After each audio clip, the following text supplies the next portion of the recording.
Kalau kita diperintahkan kita taruh petugas dari kami, petugas bea cukai saya sudah siap. Kalau imigrasi mesti ngomong sama bisa dengan Pak Silmi dan menterinya. Pak, soal Tapi saya nggak tahu, saya kan baru masuk. Saya pikir dulu sih ada treatment khusus di mana mereka bisa langsung masuk sana. Cuma saya nggak ngerti kenapa nggak ada imigrasi ya sama bea cukai. Itu mungkin ada kesalahan kebijakan di situ yang mesti diperbaiki. Supaya aturan baru dana desa Karena gini gimana, saya Pak? bilang, kalau kita gagal memperbaiki nanti 16.000 orang pegawai bea cukai dirumahkan. Jadi mereka orang bea cukai pintar-pintar dan siap untuk merubah keadaan. Gimana? Pak, aturan baru dana desa, Pak, itu kan pencairannya, Pak. Pencairannya cuma bisa dilakukan setelah Kongres berdiri ya, Pak, di desa itu gimana, Pak? Siapa ya? Aturan siapa tuh? Aturan Bapak, PMK, Pak. Aturan yang saya tahu ya itu. Dana desa kan sebagian dipakai untuk bayar koperasi Merah Putih. berapa persen, Pak, dari dana desa itu, Pak? Nanti kita lihat seperti apa ininya.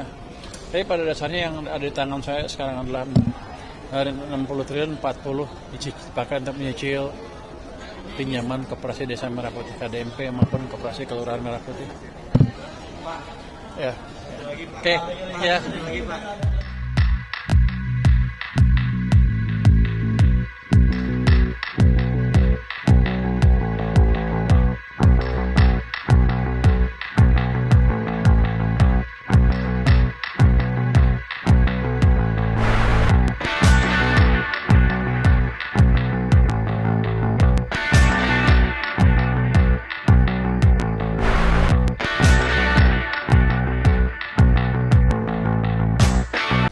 Pak, soal pengaduan pengusaha yang ke Satgas percepatan itu mekanismenya seperti Percepatan apa? yang percepatan Satgas elektronik. Oh, Pengaduannya seperti mekanisme. kan nanti hari Senin akan diumumkan mekanisme seperti apa, cara ngadunya seperti apa, persyaratan seperti apa. Nanti kan kita pilih yang mana yang kita bisa bereskan lebih cepat. Minggu depannya saya mulai sidang dengan para yang ngadu tadi. Nanti kita akan panggil yang ngadu siapa, yang diadukan siapa, atau ada pemerintahnya. Kalau di pemerintah kan kementerian yang mana yang menghambat program mereka, kan kita bereskan nanti seperti itu. Atau kalau bisnis to bisnis juga sering kan, bisnis satu berantem dengan bisnis yang lain juga sering kita damaikan di situ juga, kita beresin di situ. Yang penting investasinya harus berjalan dengan baik. Nanti kalau di situ nanti ada peraturan yang mengganggu, nanti kita perbaiki dengan lewat Pokja 3-nya, Satgas 3-nya ya. Gimana? Kita akan beresin, jadi bea cukai saya udah panggil mereka, kita rapat internal ya.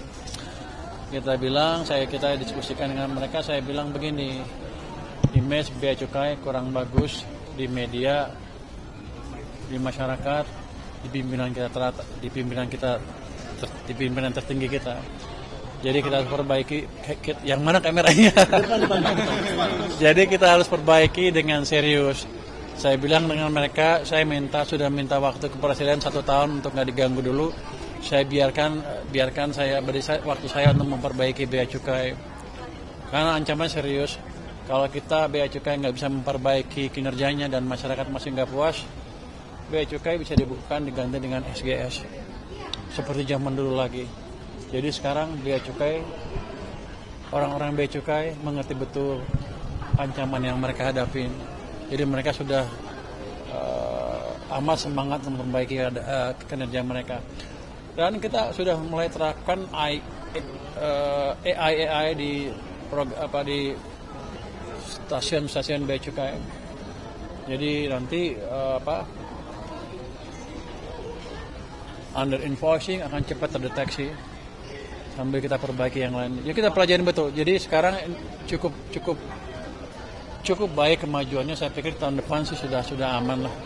Artinya bea cukai akan bisa bekerja dengan baik dan profesional.